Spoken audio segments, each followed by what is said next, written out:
E o programa Vida de Artista da Bafafá TV começa 2026 todo dengoso. Por quê? Porque hoje nós vamos conversar com um ator paraibano que vive esse personagem maravilhoso da cultura popular, o velho dengoso, o mestre dengoso da cultura popular. Nós vamos conversar hoje com Edilson Alves. Edilson, obrigado por nos receber aqui.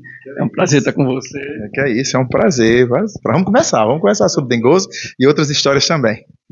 O espetáculo Pastoril Profano já tem uma longa carreira, né? Mais de 30 anos, se eu não me engano, desde 93, e é sucesso, as pessoas já esperam pelo Pastoril, todo ano uma história nova.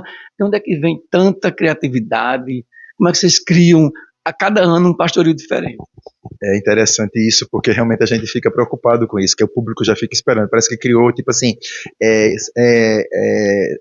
samba enredo de carnaval, moto para quadrilha, porque as pessoas, qual é a versão que o Pastoril vai contar? Esse ano é a feira, a gente optou pela feira, eu acho que a feira tem pano para as mangas, é ponto de encontro de muita gente, de todos os tipos, de todas as formas, de todas as cores, e se conversa de tudo na feira. Então é isso que vocês vão ver no espetáculo, de tudo. Bom, e o espetáculo estreia já na semana que vem, não é, Edilson? Estreia agora, dia 8, a gente fica em cartaz até o dia 18 de janeiro, com probabilidade de estender mais um pouquinho, mas é de quinta a domingo, lá no Espaço Cultural, no Teatro Paulo Pontes. Ok, então, mas antes do dengoso, tem muita história para contar, né? Edilson Alves é uma pessoa de teatro, acho que desde que se entende por gente, né? Como é que começou essa história? Era Nininho naquela época, né? Pois é, Augusto, sabia que pouquíssimas pessoas ainda me chamam de Nininho, pouquíssimas mesmo. E eu acho mal porque é meu apelido, né? Meu apelido de berço, que inclusive foi quem colocou a minha madrinha.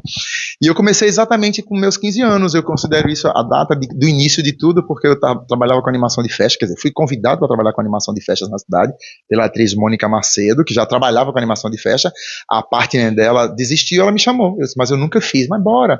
E aí o fato de já fazer um pouco de teatro, né, e aí a partir dali eu considero os meus 15 anos, ou seja, já são 45 anos de história do teatro paraibano, e começou exatamente ali, animação de festa, depois teatro infantil no Grupo Tenda, depois o próprio diretor do Grupo Tenda, Geraldo Jorge, me convida para fazer o Pastoril, aí eu faço parte da produção, começo a fazer ali na época o dengoso, Geraldo Jorge desiste um pouquinho do Pastoril, eu assumo, peço autorização a ele para continuar, ele me permite, me autoriza, e aí a gente, paralelo a tudo isso, eu estava fazendo universidade, e aí, dentro da própria universidade, o meu TCC foi sobre a vida de um palhaço negro que vivia em situação bem delicada aqui na cidade, que era o palhaço Querrenca, os mais antigos talvez conheceram, quando ele dançava nas portas da loja com a boneca. Eu achava aquilo fantástico, massa. E já fazendo palhaçaria, eu fiz o meu TCC, foi sobre a vida dele. E aí a gente lança um outro grupo de teatro que era a Agitada Gangue, né? Que era só atores que trabalhavam com palhaçaria. Então, surge também a Agitada Gangue. No meio desse percurso, ainda tem o grupo de teatro Arretado Produções Artísticas, que também surge nesse percurso. Pois é, era isso que eu ia te perguntar. Além do Pastoril, além de ter no início com o Geraldo Jorge, com Mônica Macedo, teve a Agitada Gangue, né? Que foi assim um boom de espetáculo infantil em João Pessoa, acho que década de 90, né? Por aí. Sim. Quando a gente surgiu a Agitada Gangue foi exatamente em 1988. A gente lança a Agitada Gangue no Espaço Cultural, numa campanha Viva Querrenca. Né?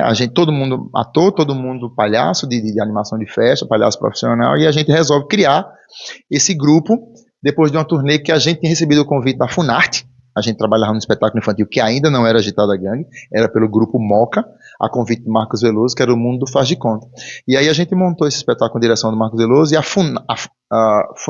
INACEM na época, Instituto Nacional de Artes Cênicas, convida a gente para passar uma semana no Rio de Janeiro. E aí a gente se encanta, era a primeira vez que um grupo da cidade sai a convite da hoje Funarte. E a gente começa a ver tanta coisa no Rio de Janeiro e assistimos um grupo chamado Intrépida Trupe, um grupo de palhaços, de atores profissionais, de artistas circenses formados pela Escola Nacional de Circo. Quando a gente viu aquilo, eu disse, rapaz, a gente só não tem a técnica do circo, porque ninguém aqui é formado em arte circense, mas a gente tem a palhaçaria. Aí a gente cria a Agitada Gangue, inclusive uma homenagem até à Intrépida Trupe.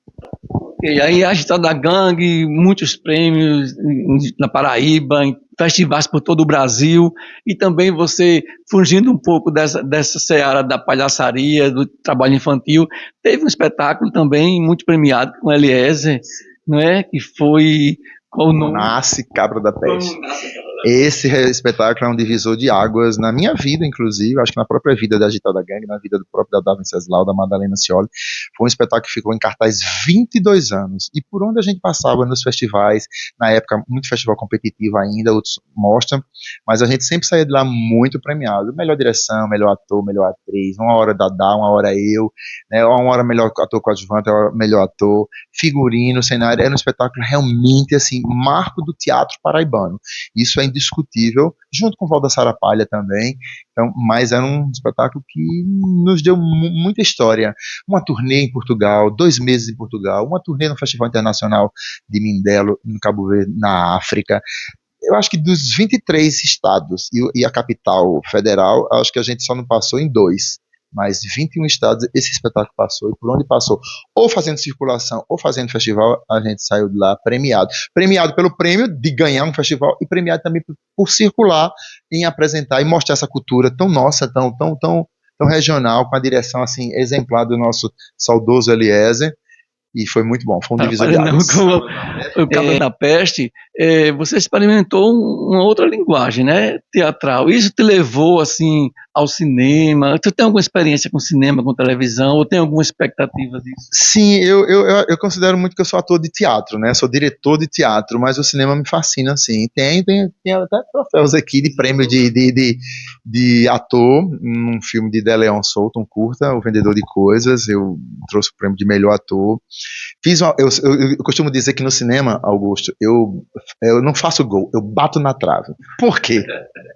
Na época da Central do Brasil, quando o Walter Salles estava rodando o Brasil inteiro procurando atores para o Central do Brasil, ele veio para cá, fiz teste, fui selecionado, tive a honra de gravar com Fernanda Montenegro, naquela cena que a gente ditava a carta para ela, né? Eu e mais outros tantos atores paraibanos que participaram do filme, mas a minha cena não foi pro ar, porque eu estava tão emocionado de frente a Fernanda Montenegro, eu tremia tanto, a cena era uma cena muito profunda, a gente tinha que ditar uma carta para ela, e Walter chegava no nosso ouvido e dizia, fique à vontade, dite o que você quiser.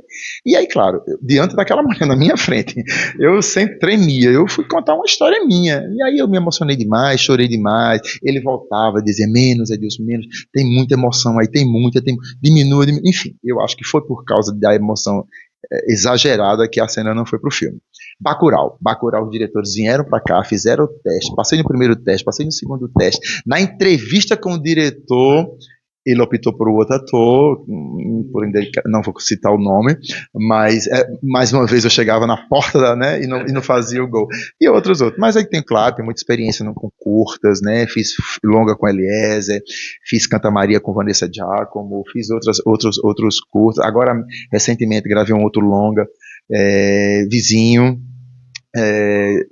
com direção do Caquito, eu faço um maestro da Orquestra Sinfônica.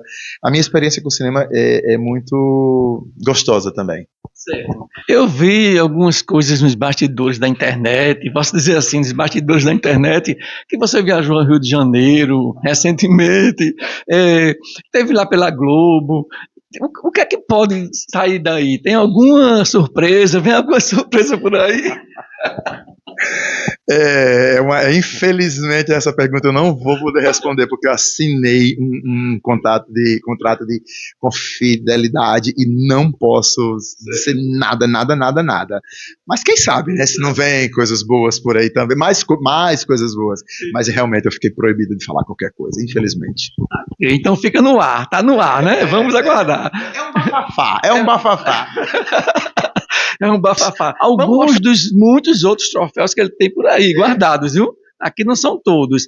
Esse aqui é Teatro, Arte de Viver, Encontro de Bancários Aposentados. Isso foi uma homenagem do Sindicato dos Bancários. Eles fazem uma semana de arte lá e convidou a companhia, na época, a Companhia Paraibana de Comédia, para apresentar as coroas.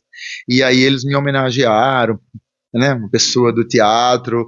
Foi uma homenagem muito bacana lá no Sindicato dos Bancários, e minha experiência com o Sindicato dos Bancários é muito bacana, inclusive com o vereador Marcos Henrique. E a gente, na época não era nem vereador, era apenas um sindicalista mesmo, e ele convidou a Agitada Gangue para fazer as campanhas salarial do movimento. Teatro de Ubuarana, isso na época da pandemia. a gente foi convidado a fazer Troca-se Histórias por Brincadeira, inclusive fizemos aqui, no quintal aqui de onde eu moro, do condomínio, e fizemos para o mundo inteiro, né, porque foi pela internet, isso foi a nossa participação, e foi uma experiência fantástica. Eu posso dizer que eu fiz teatro na pandemia para o mundo inteiro ver, então eles presentearam todos os grupos, que eram 8 grupos, era um espetáculo por dia que eles apresentavam no canal, né, desse grupo de teatro, e aí foi essa experiência. Isso aqui, acabamos de falar, foi o prêmio de melhor ator no Festival de Itajaí, né, uma cidadezinha de Santa Catarina, onde eu ganhei melhor ator, teatro falando, uma vez eu, uma vez Dadá, a gente sempre ficava dividindo os prêmios de melhor ator. Isso foi no Festival de Teatro do Solo Aqui, também em Mangabeira, entendeu? Participação do grupo. Isso aqui recente, é um dos mais recentes, é o Festival de Teatro de Teresina, na verdade de Floriano, que é o do Piauí, onde a gente ganhou melhor ator com o espetáculo infantil Troca-se Histórias por Brincadeira. Na verdade, troféus iguais a esse que a gente tem 5, que é melhor ator, melhor diretor, melhor espetáculo, é só desse esse. E aí, você falando do cinema, esse aqui foi o prêmio de melhor ator no Festival de Mostra de Cinema do Rio do Peixe, né, no Alto Sertão Paraibano, onde eu ganhei melhor ator com o prêmio do Vendedor de Coisas. Isso aqui é uma outra homenagem também, no Rio Grande do Norte, Festival da Petrobras, da Funarte. Isso aqui da Paraíba também, homenagem da história, tudo homenagem. Esse aqui é a melhor direção, foi o primeiro festival de teatro de Natal, com o espetáculo O Dia que a Morte Bateu das Botas, da Companhia Oxente, lá eu ganhei melhor diretor. Aí eu acho que tem mais um do Festival de Mangabeira, melhor diretor também, eu acho que com Troca-se Histórias também na época, e mais outros tantos lá em cima, né, das outras companhias. Agora me diga uma coisa, você é ator, mas é um dos atores da Paraíba, um dos poucos que eu considero que empreendeu enquanto arte, enquanto teatro, né? É um empreendedor. É muito difícil esse caminho. Qual o segredo para você viver de teatro, empreender? Rapaz, olha só, recentemente eu terminei meu mestrado em Artes da Cena pela Escola de Artes Célia Helena de São Paulo, através da Fundação Itaú Cultural. Mas se eu tivesse um pouquinho mais de tempo, se tem um outro curso que eu gostaria de fazer, era administração. Eu adoro, Augusto, administrar. Eu administro a minha casa, eu acho que muito bem, eu administro o local que eu trabalho, eu administro essas 3 companhias de teatro. Claro, não sozinho, a gente nunca está só, mas eu curto muito, eu curto isso.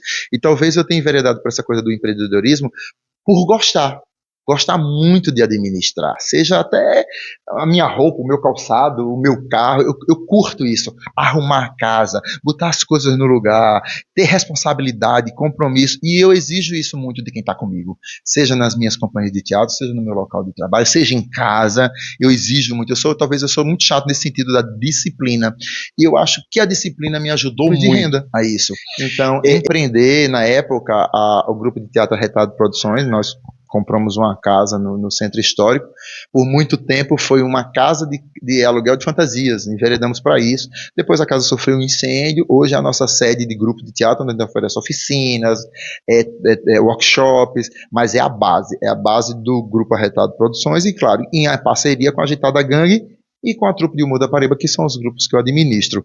Mas me fascina muito a administração e o empreendedorismo. Acho que não sai.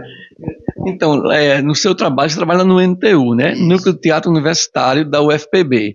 Todo ano existe Festival Estudantil de Teatro, agora vai haver o curso de férias, não é isso?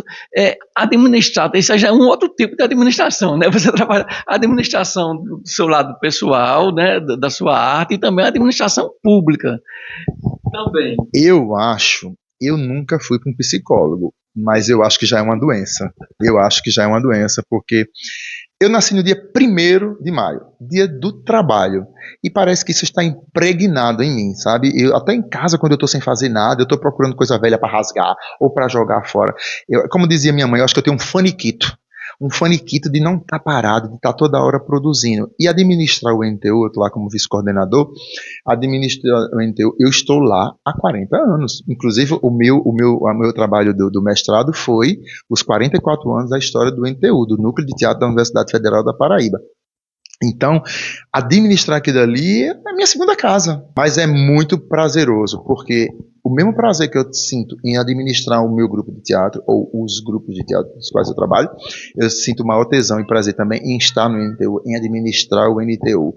Né? Pra você ter ideia, antes de eu chegar no NTU, como funcionário da universidade, quando eu entrei, eu fui trabalhar no HU. Tem nada a ver comigo, nada na área de saúde. Mas para onde eu fui? Aí volta com a história da administração. Estavam precisando de uma pessoa para ficar na secretaria da UTI. Não tem nada a ver comigo também, UTI, né? Mas eu fui para administrar, junto com a enfermeira-chefe lá, administrar o UTI. E lá eu passei 5 anos. Gostava tanto de administrar aqui dali, mas eu estava paralelo a isso, terminando meu curso de educação artística. E precisava ir para um setor que tinha teatro, que tinha arte. E aí foi quando eu pedi a transferência para o NTU. E até lá estou com a mesma paixão. E lá funciona como um complexo, né? Não é só o teatro, mas tem salas de ensaio. Você considera que é importantíssimo aquele espaço? Os grupos de teatro da Paraíba têm acesso livremente ao NTU? Como é que funciona para ensaiar, para ocupar aquele espaço? Ótima essa sua pergunta, porque, como eu já te disse, né, eu estou lá há mais de 40 anos, 41, acho 42 anos lá que eu estou no NTU. E desde o primeiro dia que eu pisei o pé lá, ninguém nunca pagou nada para ocupar aquele espaço. O NTU tem 3 salas de ensaio, tem mais o teatro, tem uma biblioteca com acervo unicamente de teatro. Desconheço qualquer outra biblioteca aqui no estado da Paraíba e me atrevo até a dizer no Nordeste, especializada em periódicos de teatro. Texto para teatro, para adulto, para infantil, livros, apostilas, tese de todos os alunos que terminaram curso de educação artística voltado para as artes cênicas, tem lá. Então a gente tem um acervo gigante, que serve para pesquisa tanto para os estudantes da universidade, como qualquer artista. Basta chegar lá e quero pesquisar, quero ler, quero estudar, a gente vai estar lá. E como você disse, realmente, além do teatro, nós temos um alojamento que a gente chama carinhosamente de pousada, inclusive com o nome de uma atriz que já falecida, que é a Natília Mendonça. Então nós temos uma pousada, um alojamento para 26 pessoas, nós temos um teatro para 100 lugares que está ocupado o ano inteiro, temos essas salas, já foi sede do Balé Popular da Universidade Federal da Paraíba, já foi sede de um grupo de teatro de um grupo de dança da terceira idade. As pessoas podem entrar em contato com a gente através do e-mail, Núcleo de Teatro Universitário, pergunta, pede para usar, precisa. Todas as respostas, todas as perguntas que forem feitas, a gente responde através desse e-mail, núcleodeteatrouniversitario@gmail.com. Pode consultar a gente, visita, conhece o núcleo de teatro, estamos lá abertos para isso. Ok, Adilson, a gente teria panos para manga aqui a tarde toda, assunto que não falta. Agora me diga uma coisa, a pergunta clássica, se você não fosse ator, você se imaginaria em outra profissão? Rapaz, só se fosse para administrar um grupo de teatro. Só se fosse para isso. Talvez eu saísse da cena para ficar nos bastidores, mas para administrar um grupo de teatro. Eu acho que teatro é minha vida. Eu costumo dizer aos meus amigos, eu só paro quando eu morrer. Bater as botas. Quando bater literalmente as botas, não tem para quê. Claro, todo dia eu peço saúde a um Deus que eu acredito, né, uma fé que eu tenho, para continuar fazendo para mim, para você, para ele que está segurando a câmera para gente, para quem está em casa, levar arte, cultura para criança, né? A minha base foi o teatro infantil, fazendo teatro infantil com Geraldo Jorge. Então eu vim lá de quem precisa conhecer o que é teatro para mais tarde ser plateia para a gente fazer teatro adulto. Pastorio profano, feirantes profanas, tudo acontece no meio da feira. Tem um pouquinho de política, esse ano é um ano eleitoral. Eu vou dar um pequeno spoiler. Dengoso é candidato a deputado estadual. Então por aí você já deu ideia o que é que vai acontecer dentro dessa feira. É isso aí, obrigado, Dengoso, Adilson, Nininho. Obrigado, Augusto. Obrigado. Bom demais. Finalmente a nossa entrevista saiu, né? É isso aí, então se liga aí que tem Adilson Alves na Bafafá TV.